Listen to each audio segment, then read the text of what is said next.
So, hi! Ah, Kumusta mga kalahi? So, ah, gusto kong magpakilala sa mga di pa nakakilala sa akin. Ako nga pala si Richan Hinolos. Ah, Dito OFW, nagtatrabaho dito sa Kingdom of Saudi Arabia bilang isang carpenter. At ako ay 13 years na nagtatrabaho dito. At dati sa Pinas ako ay isang airbrush painter plus etching artist. Pero pagdating ko dito sa Saudi Arabia ay nagbago ako ng skill. Nagiging carpenter technician ako. So ngayon may gumagawa ako ng video patungkol sa pagtitent. Ito ay video tutorial. Ito ay step by step. So kung ikaw ay bago pa lamang at zero knowledge sa pagtitent at gusto mong matuto, so gagawa po ako ng video para sa inyo.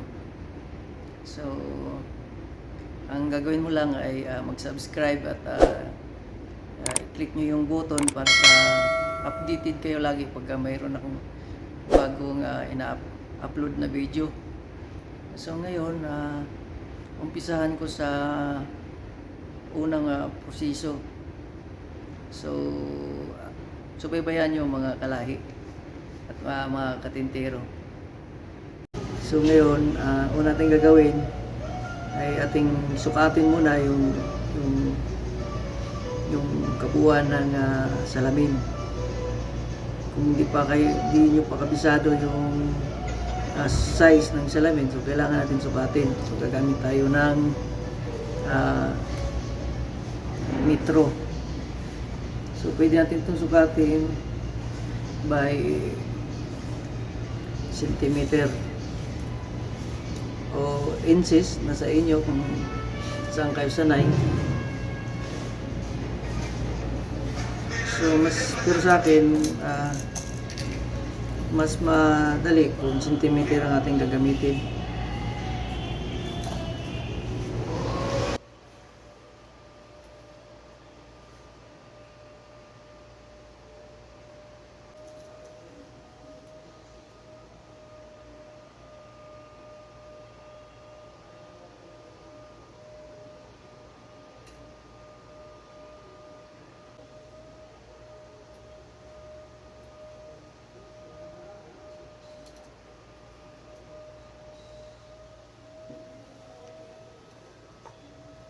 So ang ating gagawin ay ang window ng isang Ford Taurus.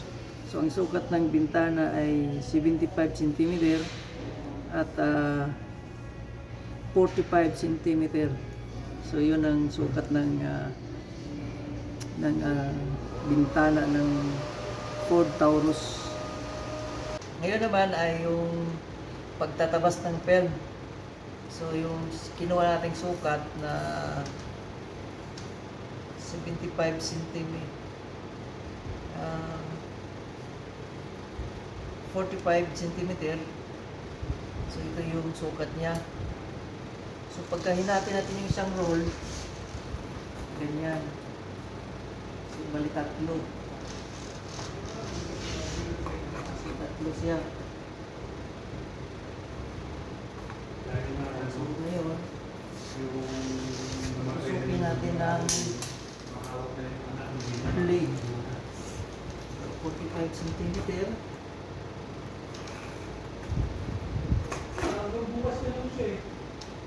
So dito. Hindi dito isa.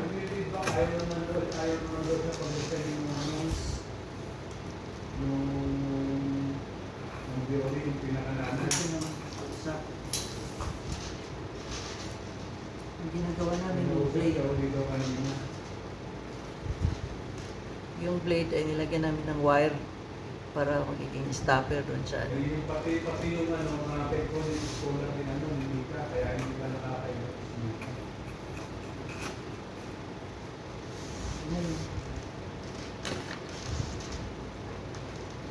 Ha? Ayun, wala. Pagpigilin dito kung kaya.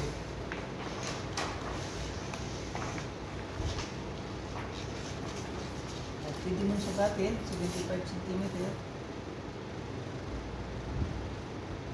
Yan. So, ganun kahaba. Ano nga, hindi na natin mga ano dito. Parang gusto na lang doon din namin mo. Kasi mawawala na ng lahat ng ano dito.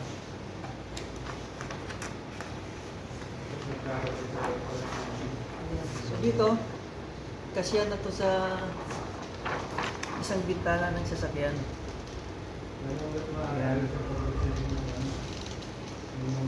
So, ganun lang muna.